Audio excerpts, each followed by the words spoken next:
நம்முடைய பத்திரிகை நண்பர்களுக்கு தெரியும், முதலாக இது சிபிஐக்கு செல்ல வேண்டும் என்ற கோரிக்கையை வைத்ததே நம்முடைய தமிழக பாரதிய ஜனதா கட்சி.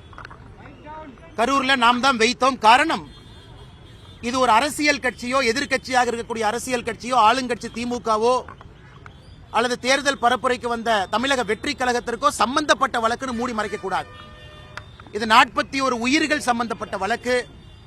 அதனாலதான் நாங்கள் நேரடியாக முன்னாள் நீதிபதி அவர்கள் தலைமையில் பண்ணியிருக்கக்கூடிய ஒரு நபர் ஆணையத்தின் மீது நம்பிக்கை இல்லை.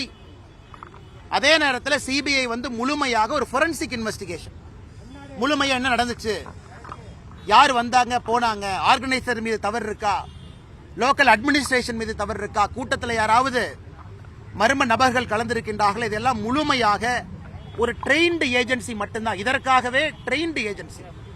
இது போன்ற பல வழக்குகளை பார்த்திருக்கக்கூடிய சிபிஐ வர வேண்டும் என்கின்ற கோரிக்கையை வைத்தோம். எங்களுக்கு உள்ளபடியே மகிழ்ச்சி.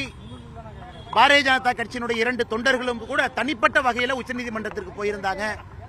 அக்கா உமா ஆனந்தன் அவர்கள் தனிப்பட்ட முறையில் உச்சநீதிமன்றத்துக்கு போயிருந்தாங்க.